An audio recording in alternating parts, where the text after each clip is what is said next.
I decided to talk about the story that had the greatest effect on me as I was growing up. And so y'all get a window into Jonathan Sugar's life, into little John, and finding out what happened to you. Why are you the way that you are? So today we're going to be talking about the movie The 13th Warrior. I saw this movie when I was 9 years old, which my mother thinks is a mistake. Uh,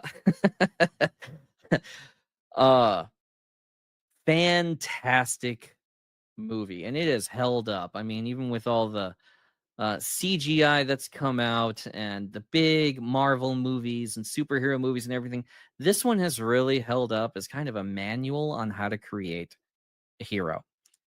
Uh, Everyone has that book or that movie that they use to define themselves. Of course, most of the time it's actually a catalog. People use a lot of movies and books to define themselves, and it kind of they took a piece of their personality from here, and they took a piece of their personality from here, and they put it all together, and this is why they are the freaks that they are. But everyone chooses one. When you're asked, you always choose one, and you offer that one. For a lot of women, it's Pride and Prejudice, and the version of that movie matters.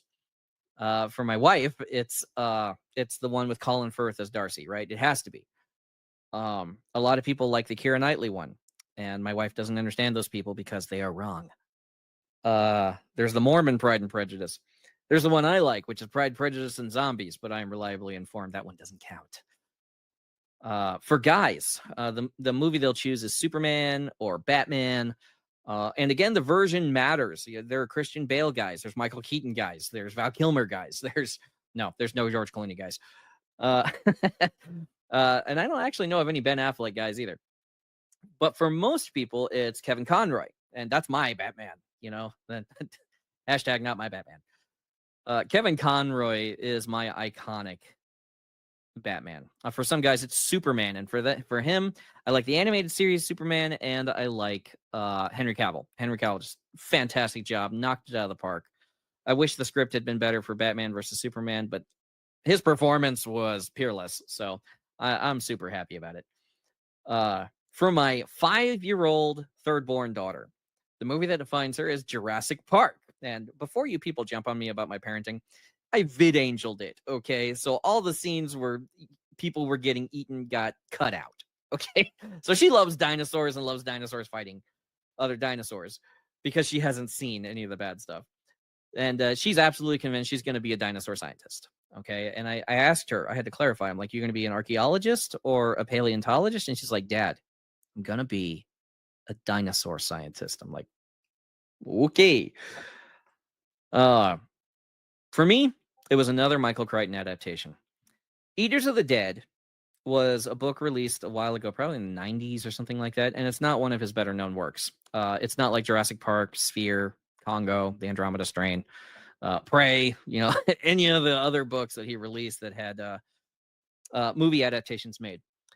Eaters of the Dead was not a well-known book, but I went and found it after I watched this movie called The 13th Warrior. And that movie has totally shaped who I am today. So and I'm going to spoil this movie for you because it was made in 1992, and if you haven't watched it, what are you even doing with your life? Basically, an Arab poet gets exiled from his homeland because he was messing around with another guy's wife, okay? And he got sent as an ambassador to the far north, about the Russia region, mid-Russia, so you're dealing with a lot of like half Mongol tribes, half Asian tribes, Afghanistan, that kind of area. And his caravan gets run down by the Bulgars, I think. No, Tartars. That's right. Gets run down by the Tartars. And so they're all running. Like, everybody in the caravan is like, get out of here, go, go, go, go. And they ride, and they hit a river where where they get pinned against the river. And the Tartars stop on the ridge above them, but they don't go any closer. And why aren't they coming? Why aren't they coming? And you turn around and you see the Northmen. You see the dragon ship coming down the river. And the music is fantastic because Jerry Goldsmith is a master of movie soundtracks. And The 13th Warrior is so good. It's so good. In fact, they said that the orchestra loved the music so much, they would perform the piece for the recording, and then they would all pile into the little video viewing thing so they could be like, what on earth did we just play? Because they wanted to see what scene it was going along with. This Arab poet, who's now an ambassador, gets welcomed by the Vikings into like a dinner and meets Bolvi. And Bolvi is the heir to the leadership of this tribe. Their king just died. He actually had to kill a usurper like at the dinner, which is a big moment for this poor little sensitive Arab poet kid. And then they burned the king. They set him in his ship, and they did the Viking funeral and everything. And so he's watching, he's learning from these guys. Well, the next morning is when the call to heroism comes. There's a boy standing in a ship that arrived in the middle of the night. And he's standing there. He's not moving or anything. And it turns out he's being polite because the Vikings are superstitious. They've had a lot of bad things happen to them coming out of the mist. So he's standing there and letting them determine that he's real, which is a very neat way of introducing the threat element that these guys normally deal with. It's like, what makes these guys concerned? Like the Tartars turned around and ran as soon as they saw these guys because they're like, nope, I'm not doing this today. So what makes those guys worried is the stuff they see might not be real, which has great parallels with AI stuff today. The kid comes in and he tells Bolvi what the problem is. The kingdoms that are in, I think it's Norway, if I'm not mistaken. The kingdoms that are in Norway are under attack by this ancient threat. Turns out they're Neanderthals, okay? They're cavemen. But they are demons who wear bear skins. And they're killing, they're taking the heads of everything. They're eating the dead. And they need Bolvi and his warriors to come and save them. They're putting out a call for help. And at this point is when you get the kind of hero that Bolvi is, because he just got the kingship of his tribe. He just got it. And he immediately packs up, makes a several-month trek across Russia to go to a boat to sail to where this kingdom is, because that's what heroes do. It was the call. It's time to be great. The threat has risen, and it's time to go and do Viking things. So he calls in his caster of the bones. It's like a witch doctor kind of thing. And she casts the bones and she says only 13 men can go, number of the moons, okay? It'll be 12 Vikings. And they go through the sequence where guys are volunteering, just raising their hands. I'm going. And it's great and fantastic music in that scene too. Then they get to number 13. And she raises her hand. She says, everybody stop. The last guy can't be a Northman, can't be a Viking. And everyone looks over at little poet boy who's like, why is everyone looking at me? And so he gets enlisted into this troop of Viking warriors. This guy is a poet. He's not even a real writer. He's a poet. He like writes his feelings. And he's now with 12 Viking warriors making a trek across Russia to go to a bad place to fight bad things. They're not even people. They're things. He thinks they're demons. Everyone thinks they're demons. On the way over, and this tickled me as a linguist because I was a linguist in the Marine Corps. See, I was in the Marine Corps reference. He learns their language by listening to them. And as they sit around the fire and talk, he listens to them. And as a kid, that really impacted me because he listened to learn. He shut up and he listened. And there was a great scene where one of them insults him, and then he very slowly sounds out his insult back. And everyone just froze, and they're like, what? How did you learn our language? And he's like, I listened. And they thought it was fantastic. The Vikings got a lot of respect for him from that. They also don't like his horse, okay? So Viking horses are huge. They're like tanks. And he has a little Arab horse. It's like a little stallion. Okay, it's a little guy, especially compared to these massive horses. And they're like, "Why are you bringing a dog to war, man?" And they keep barking at his horse, and so he rides it and starts vaulting stuff. Eventually, he rides it back to around to the group and jumps over a horse and knocks the guy off of it into the mud. And they get so much respect for him because he's proving that he's competent, that he's not a drag on them. And you can see that look they give him a few times where they're wondering, why are we bringing this dead weight along? And they're relieved that he's not that much dead weight. And so they start to teach him. As they sail to the point where the movie is actually mostly going to take place. When they arrive, Bolvi is in the bow of the boat, and he's calling out Odin because he's trying to get an echo back to see where the land is, because they're going through a fog, and all these guys are gearing up. They're getting their armor, they're getting their weapons, they're getting everything. And he's calling out Odin, trying to get that echo back. And that's when they give the Arab a sword. And so he's down on the ground getting out of the ship, and one of them goes, "Hey, here," tosses him a sword. He's like, "Ugh." And this stuck with me as a kid, this response, because Ahmed, the Arab, Ahmed looks at him and says, "I cannot lift this." And the Viking looks at him, shrugs, and goes, "Grow stronger." And it was so great. It's like, I don't care. Get stronger. Like, what do you want me to do? And they go into the Viking kingdom, figure out what the problem is. You know, towns are disappearing, farmsteads are disappearing, and they actually go and investigate one of the homesteads that just got hit. This poor naked kid who's blood streaked comes running out of the forest. They get him. The queen knows where he's from, so that's where they go, and they find out. They've confirmed exactly what the threat is, and it's the Vendel, which are, they think, demons who wear bear skins. They take the heads of their victims. They eat the dead, and they can see the bodies that are in there that have been gnawed on. Bites taken out of them. Just awful. It's horrible. Poor Ahmed is throwing up because he's like, "What is happening here? What are we fighting?" And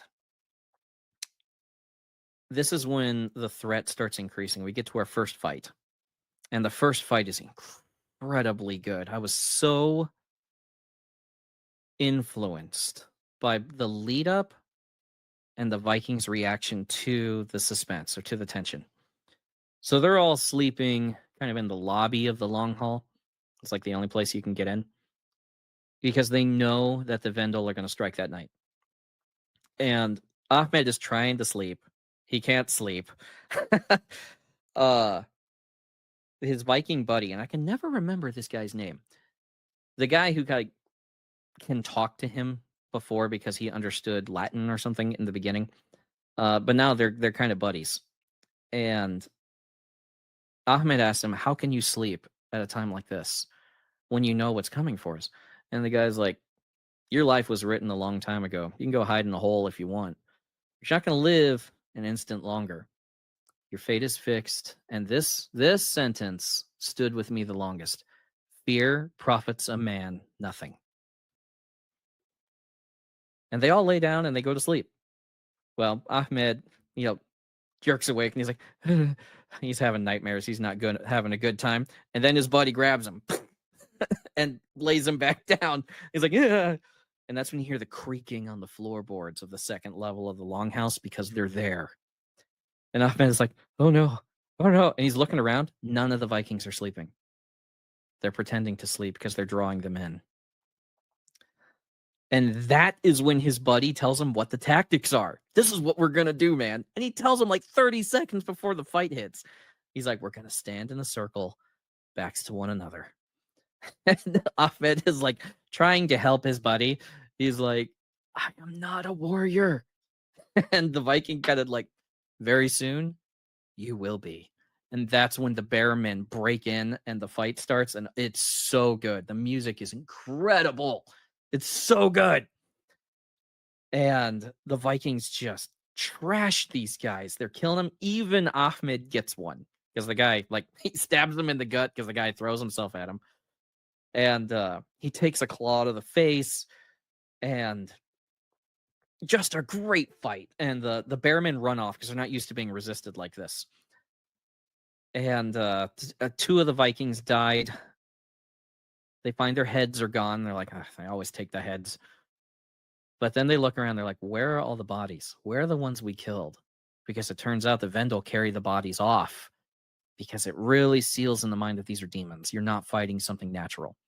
Then they go into a scene in the morning where they're going to build the defenses of the village.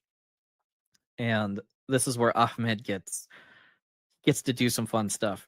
He redoes his sword. The style of the sword isn't fitting him. He wants a scimitar. And so he actually takes the Viking sword, goes to a blacksmith, and remakes it into a scimitar, which is something that he can use.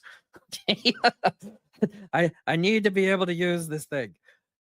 And they're building defenses, digging ditches, but they're also having political problems because the king's son thinks that Bolvi is going to try to take over the reign of this kingdom while he's there. And so there's this real interesting political interaction. And this is where you learn the cunning of these guys. Now, these are all older warriors. These are older Viking warriors. They're in their 40s. They've been doing this for a long time. And dealing with this kid who's like 20, 25, and how he's trying to make sure that they don't take his kingdom. So he's trying to get them killed. They're like, okay, let's head this off at the pass. And so they do a fight. They make up an insult. They wind up doing the fight, and the old guy is fighting a young guy who's huge. It's like a giant ginger. And this guy is hitting the buddy so hard that it's shattering his shields. And you only get 3 shields in this fight. Shatters all 3 of his shields. And the he's like leaning on his sword, gasping for breath and everything. And Ahmed is like, you are so stupid, and comes in to try to stop the fight, but Bolvi stops him. And the ginger comes forward to cut the buddy's head off. Buddy dodges it, takes his head right off. He's not breathing hard anymore. He's not tired. And he just looks at him and says, see to your friend. He was a brave man. And then walks off. And Ahmed is like, you could have killed him at will. What are you doing? And he's like, look, you see that kid over there? He knows how to judge strength. But what he doesn't know is how to judge what he can't see. And that's when he's going to leave us alone. And as a kid, this taught me to work in the area where people can't be too sure. Try to stay in the area where people can't judge you. It's not all about muscles. It's not all about what you can see. Sometimes it's about making someone hesitate because they don't know what you can do anymore.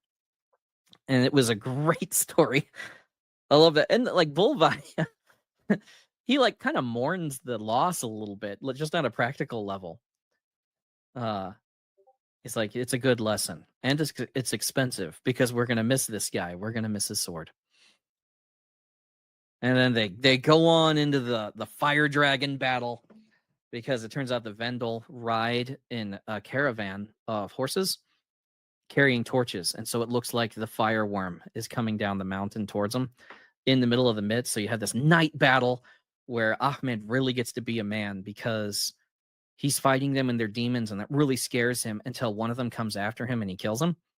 And the bear skin falls back and he sees that it's a man. And as a Muslim who, the eating of flesh, particularly human flesh, is so disgusting and vile and blasphemous, he's just like, it's a man. And he loses his mind. He goes berserk. And the Vikings are like, it's all right, man. There's a whole bunch more out there. So they all go into this fight and they're just wrecking these guys. But then the gate gets shattered. It gets pulled down by the Vendel, and they're riding in on their horses, and the fight is getting really bad. And that's when Bolvi calls Ahmed over, all the Vikings over. He's like, get over here, and throws them logs, sharpened logs. And Ahmed is like, what am I supposed to do with this? And Bolvi roars at him, put your foot on it and stand. And the Vikings stand there in the shattered gate, holding out these sharpened logs as the Vendel are riding for them on their horses. And they force them back because the horses can't get through because the Vikings won't move. It was so good. Oh my gosh, so good. Uh, and there's a lot more to this movie. They do an attack on the queen. So they go to the Vendel caves and hunt her in her lair. And that was good. It was so good. I'm running out of time here, so I don't want to spend too much time on it because the end is really where it matters. And Bolvi manages to kill the queen, but she poisons him. And so they make it out. They get out. And it's a great scene. I'm skipping like a half an hour of the movie. It's so good. They make it out, and they get back to the longhouse where the final battle is going to take place. And Bolvi's dying. There's only like 5 of the Vikings left. And Ahmed is sad. And Bolvi is looking, he's like, "You're wearing that long face for me." And Ahmed just says, "I can't help it." And that's all that needs to be said. And Bolvi says, "I'm going to die poor, far away from my people." He says, "But I could be thought of as rich if there were someone who would write down my story and tell it to others." And as a young writer, that was huge for me because Bolvi was a doer. He was a hero. He was real simple guy, do the right thing always, no matter what is said against you. But what mattered to the doer was being remembered. And that's the job of the storyteller. And Ahmed said that man would be wealthy indeed. So the final battle is coming. They killed the queen, but not the general. And the Vendel are angry. So they're now riding all of their forces at them. It's not at nighttime. They're not waiting for a fog. They're just coming. And the general is leading them. He has the horns of power, and he's a big guy. And so the Vikings go out to stand in the defensive area just outside, and the civilians are behind them. They're getting ready for the last stand. There's a scene where the queen hands this woman a bunch of knives and says, "These are for the children. Don't let them be taken, because you know what will happen to children if these guys get through." Fantastic threat assessment, just letting the viewer know how bad this is going to be if we lose. So it set the stakes really well. So the Vikings are out there and they're looking at each other and they're saying, "Man, I really wish Bolvi was out here." And then Bolvi walks out. And he's staggering out. He still has the poison in his system. And he comes out and he has his sword and his dog is with him. And this dog is a hero. I love this dog. And the rain is starting. And the Vikings are kind of looking at their king as he's out there because this is how he wanted to die. He wasn't going to die in a bed. He wasn't going to die suffering from what his enemy did to him. He was going out to die as a king. And that's when they do the Viking prayer. And that's why the Viking prayer is so good. And I still have it memorized because I memorized it as a kid. "Lo, there do I see my father. Lo, there do I see my mothers and my sisters and my brothers. Lo, there do I see the line of my people stretched back to the beginning. They do call to me. They bid me take my place among them. In the halls of Valhalla where the brave may live forever."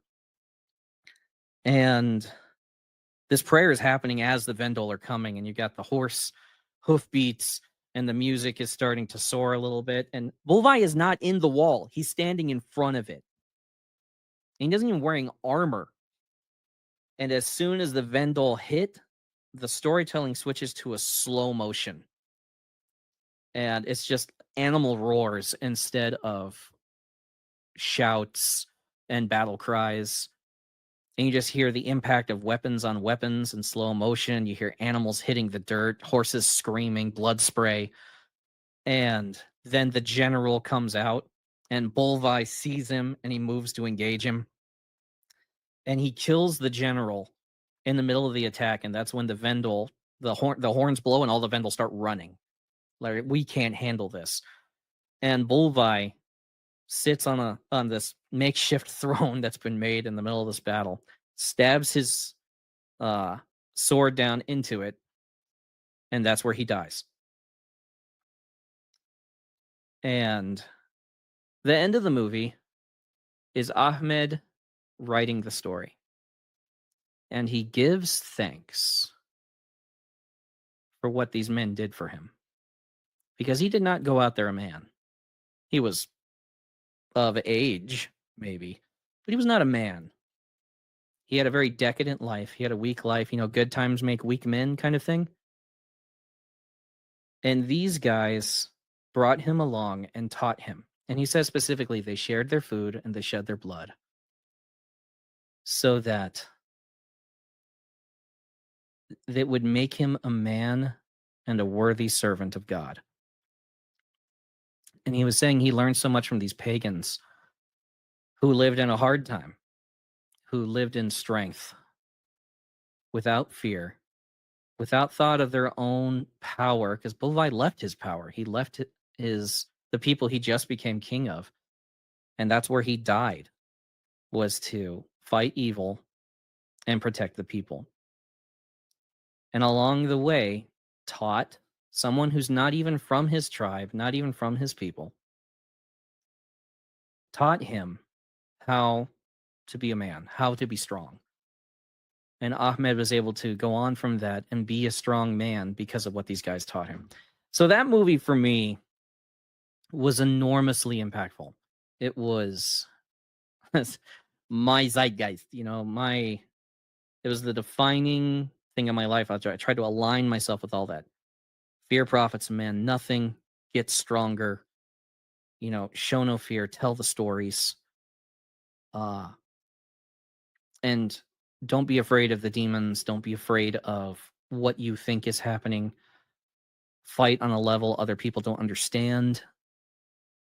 All of this is I've really worked hard at taking all these stories and assimilating them so that I would be something closer to fiction than, real life, because real life is just so boring.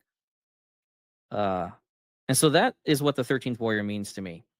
I'm not getting a kickback if you watch this movie. I think it's free right now on YouTube Premium, free. If you have YouTube Premium, it is on that, or it was as of a couple days ago. I recommend it. There's no swearing. Maybe there's 4 or 5 words in the whole thing. There's a lot of head ripping, So if you got a problem with that, then I don't really have a problem with that. There's no sex. It's really just a great story. Great story. So I highly recommend it. You've gotten a look into the window of what it is to be Jonathan and why I make the decisions that I make. I hope you guys enjoyed it. If you didn't, I hope you left and saved yourself the time.